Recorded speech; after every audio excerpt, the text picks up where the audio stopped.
ખેડૂત મિત્રો, આજે તારીખ 25/3/2026ના રોજ વૈશ્વિક કપાસ બજારમાં ખૂબ સારી એવી રિકવરી તેજી તરફી આકાર લઈ રહી હોય આપણા દેશમાં પણ કપાસ બજાર ઉપર તેની સીધી જ અસર જોવા મળી રહી છે। એટલે જ ગુજરાતના ઘણા ખરા વિસ્તારોમાં અતિ સારો કપાસ હોય તો 20 કિલોના 1700 સુધી ઊંચામાં ઊંચા ભાવ છે તે બોલાઈ રહ્યા છે। ગુજરાતના અલગ અલગ વિસ્તારોના ભાવ અત્યારે આપણી પાસે નથી આવ્યા, એટલે વૈશ્વિક જે અમેરિકાનો જે ન્યૂયોર્ક કોટન વાયદો જે મે 2026નો ચાલી રહ્યો છે તેમાં અત્યારે આપણે જોઈએ તો 11:05 આસપાસ ન્યૂયોર્ક કોટન વાયદો મે 2026નો 0.67 જેટલો વધીને 68.29 સેન્ટની આસપાસ ચાલી રહ્યો છે અને 11:15 આસપાસ એનસીડેક્સ ઉપરનો આપણો કોકુડકલ કપાસિયા ખોળનો એપ્રિલ 2026નો વાયદો 21 રૂપિયા જેટલો ઘટીને 3458 અને મે 2026નો વાયદો 19 રૂપિયા જેટલો ઘટીને 3481ની આસપાસ ચાલી રહ્યો છે।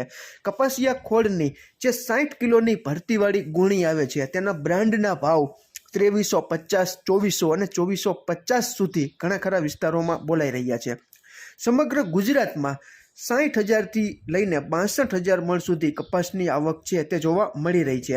શંકર રૂની ગાંસડીનો ભાવ 55,800થી 56,700 અને કપાસિયાના 20 કિલોના ભાવ 800થી 855 સુધી આપણને જાણવા મળી રહ્યા છે।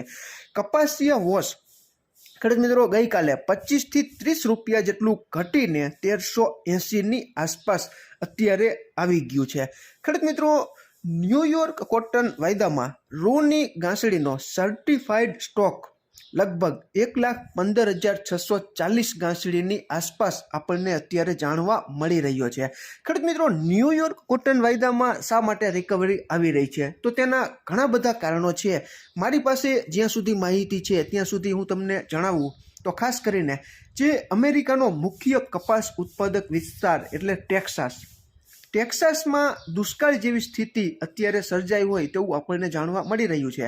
હવે ગયા વર્ષે લગભગ ખેડૂત મિત્રો આ સમયગાળા દરમિયાન 33% જેટલો પ્રભાવ છે તે દુષ્કાળનો જોવા મળેલો હતો અને અત્યારે આપણી પાસે માહિતી છે તેમાં અમને જાણવા મળી રહ્યું છે કે 88% જેટલો ટેક્સાસમાં દુષ્કાળની પરિસ્થિતિ જોવા મળી રહી હોય તેવું અત્યારે આપણને જાણવા મળી રહ્યું છે અને આને કારણે જ નવા પાકના ઉત્પાદનમાં ઘટાડો થવાની શક્યતાને કારણે કદાચ ન્યૂયોર્ક કોટન વાયદામાં તેની અસર જોવા મળી હોય।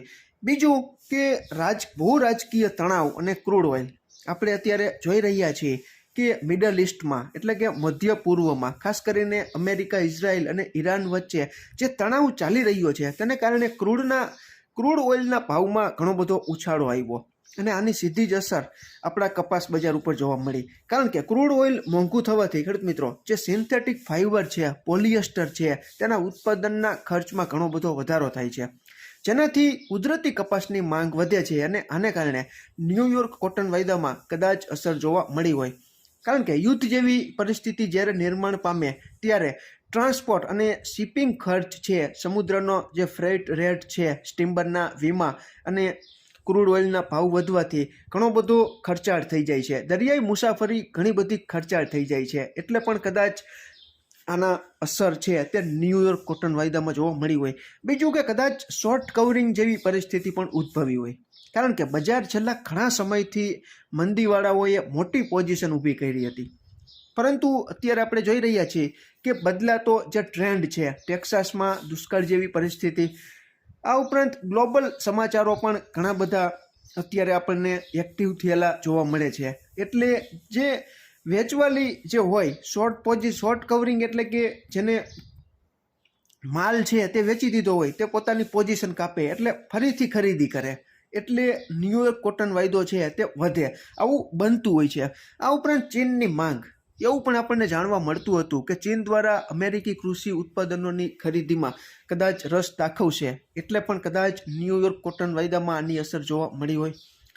ઉત્પાદન વિસ્તારમાં ઘટાડો અમેરિકામાં ખબર છે કે અત્યારે વાવેતરનો સમયગાળો નજીક આવતો જાય છે અને દુષ્કાળ જેવી પરિસ્થિતિ ટેક્સાસમાં જો રહીએ તો પણ ન્યૂયોર્ક કોટન વાયદામાં ઘણો બધો ઉછાળો આવી જાય। ટૂંકમાં ઘણા બધા કારણો છે કે જેને લીધે ન્યૂયોર્ક કોટન વાયદો અત્યારે વ્યક્ત કરી રહ્યો છે, પરંતુ આ બધી જ પરિસ્થિતિ જો અને તો જ એવી છે. હવે ખેડૂત મિત્રો, ન્યૂયોર્ક કોટન વાયદો ઘટે ક્યારે તે પણ આપણે થોડા ઘણા કારણો છે તેને આપણે સમજીએ તો આપણને ખ્યાલ આવી જાય. એક તો ટેકનિકલ અવરોધ. કોઈ પણ વસ્તુમાં તેજી થઈ જાય, ભાવ સતત ઉપર જતા હોય તે નીચે પણ આવતા હોય છે, તે તમે ખુદ સમજી શકો છો. હવે ખેડૂત મિત્રો, ખાસ કરીને 60, 62 કે 64, 65 સેન્ટમાં જે રોકાણકારોએ ખરીદી કરી હોય અને કદાચ એવું મોટું કોઈ કારણ આવી જાય તો તેઓ વેચવાલી છે તે એકસામટી કરે, ટૂંકમાં નફો બુક કરે, પ્રોફિટ બુકિંગ જેને આપણે કહીએ છીએ, તો ઘણો બધો વાયદો છે તે નીચે પણ આવી જાય. બીજું કે બ્રાઝિલ અને અન્ય દેશોનો મજબૂત પુરવઠો. હવે જો અમેરિકામાં હવામાન સુધરે અથવા તો બ્રાઝિલમાં કપાસનો પાક અંદાજ કરતાં વધુ સારો ઉતરે તો વૈશ્વિક બજારમાં કપાસનો જથ્થો છે તે ઘણો બધો વધી જાય. હાલમાં બ્રાઝિલ અને અમેરિકાને નિકાસમાં મોટી ટક્કર આપી રહ્યું છે. બ્રાઝિલ છે તે ખેડૂત મિત્રો હાલમાં અમેરિકાને પણ હંફાવી રહ્યું છે, એટલે કે મોટી ટક્કર છે તે નિકાસમાં આપી રહ્યું છે. જો બ્રાઝિલનો સસ્તો કપાસ બજારમાં આવે તો ન્યૂયોર્ક કોટન વાયદો છે તે સડસડાટ ઘટી પણ શકે છે. બીજું કે ડોલર ઇન્ડેક્સ. ડોલર ઇન્ડેક્સમાં મજબૂતી થાય. જ્યારે અમેરિકી ડોલર છે તે ઘણો બધો મજબૂત થઈ જાય ત્યારે વિદેશી ખરીદદારો જેવા કે ચીન, વિયેટનામ, ભારત, આ બધા જ દેશો માટે અમેરિકી કપાસ છે તે મોંઘો પડે. એટલે અમેરિકાની નિકાસ છે તેની માંગ છે તે ઘણી બધી ઘટી જાય. હવે માંગ ઘટી જાય તો તેની સીધી જ અસર, સીધું જ દબાણ છે તે ન્યૂયોર્ક કોટન વાયદામાં ઘટાડા તરફી જોવા મળી શકે છે. ક્રૂડ ઓઇલના ભાવમાં ઘટાડો. ખેડૂત મિત્રો, જો આંતરરાષ્ટ્રીય બજારમાં ક્રૂડ ઓઇલ છે તે ઘણું બધું સસ્તું થઈ જાય તો પોલિએસ્ટર, જેને આપણે સિન્થેટિક ફાઇબર તરીકે ઓળખીએ છીએ, તે બનાવવાનો ખર્ચ છે તે ઘણો બધો ઘટી જાય. એટલે કાપડ મિલો છે તે કપાસને બદલે સસ્તા સિન્થેટિક ફાઇબર તરફ વળે, જે કપાસના ભાવ પર દબાણ લાવે. ચીનની માંગમાં ઘટાડો. ચીન વિશ્વનો સૌથી મોટો કપાસ ખરીદનાર દેશ છે. જો ચીન પોતાની ખરીદી અટકાવે અથવા બ્રાઝિલ જેવા અન્ય દેશો પાસેથી વધુ ખરીદી કરવાનું શરૂ કરે તો પણ ન્યૂયોર્ક વાયદામાં મોટી મંદી આવી શકે છે. ટૂંકમાં આ બધું જ ખેડૂત મિત્રો જો અને તો જેવી પરિસ્થિતિ છે. અત્યારે ટેક્સાસમાં દુષ્કાળ જેવી પરિસ્થિતિ છે, પરંતુ તે કુદરતી પરિબળ છે. જો સારા વરસાદની આગાહી થઈ જાય તો ન્યૂયોર્ક કોટન વાયદો જેટલો ઝડપી વધ્યો છે તેટલો ઝડપી ઘટી પણ શકે છે. કારણ કે રોકાણકારો માટે મહત્વનું છે કે ટેક્સાસનું વાતાવરણ. ટેક્સાસમાં દુષ્કાળ રહીએ તો ખેડૂત મિત્રો આખા વિશ્વમાં ન્યૂયોર્ક કોટન વાયદો વધે તો મોટાભાગના વિશ્વના કપાસ પકવતા દેશોમાં કપાસના ભાવ છે તે વધી જાય અને ટેક્સાસમાં સારા વરસાદની આગાહી થઈ જાય તો રોકાણકારો છે તે સડસડાટ વેચાણ કરીને નીકળી જાય. એટલે ન્યૂયોર્ક કોટન વાયદો છે તે ઘણો બધો ઘટી જાય. કારણ કે રોકાણકારો માટેનો એક્ઝિટ ગેટ એટલે ટેક્સાસમાં વરસાદ. આ બધું જ તમારે ખેડૂત મિત્રો સ્થાનિક કપાસ બજાર અને વૈશ્વિક કપાસ બજારનો અભ્યાસ કરીને તમારા ખુદના ભરોસે તમારો પોતાનો કપાસ રાખવો કે વેચી નાખવો તેનો સંપૂર્ણ નિર્ણય તમારા ખુદના આર્થિક જોખમ સહન કરવાની શક્તિને ધ્યાનમાં રાખીને લેવાનો હોય છે. કારણ કે કુદરતી વાતાવરણમાં ગમે ત્યારે પરિવર્તન આવતું હોય છે.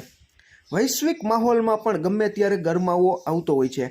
ટૂંકમાં અત્યારે યુદ્ધ ચાલી રહ્યું છે, પરંતુ સમાધાન થઈ જાય તો જો અને તો જેવું બજારમાં થઈને ઊભું રહી જાય. એટલે હંમેશા સ્થાનિક કપાસ બજાર અને વૈશ્વિક કપાસ બજારનો અભ્યાસ કરીને અને આપણા ખુદના આર્થિક જોખમ સહન કરવાની શક્તિને ધ્યાનમાં રાખીને જ આપણે આપણો પોતાનો કપાસ રાખવો કે વેચી નાખવો તેનો યોગ્ય નિર્ણય લેવો જોઈએ.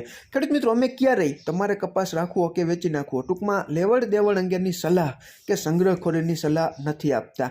અત્યારે કપાસની ગુણવત્તા મુજબ ગામડે બેઠા 1450થી 1600 સુધી અતિ સારો કપાસ હોય તો અમુક જગ્યાએ 1600ની ઉપરની સપાટીએ પણ કપાસના 20 કિલોના ઊંચામાં ઊંચા ભાવ ગામડે બેઠા બોલાઈ રહ્યા છે. અને ઘણા ખરા વિસ્તારોમાં 1700 અને 1700ની ઉપરની રેન્જે પણ આપણને ઘણા ખરા વિસ્તારોમાં કપાસના ભાવ છે તે ચાલી રહ્યા છે તેવું જાણવા મળી રહ્યું છે. તમારે ત્યાં કેવા ભાવ ગામડે બેઠા બોલાઈ રહ્યા છે તેની માહિતી ચોક્કસ તમે કોમેન્ટમાં જણાવી શકો છો. આમાં ક્યાંય ભૂલ હોય અને તમારી પાસે નવી અપડેટ હોય તો ચોક્કસ તમે કોમેન્ટમાં જણાવજો. આભાર ખેડૂત મિત્રો.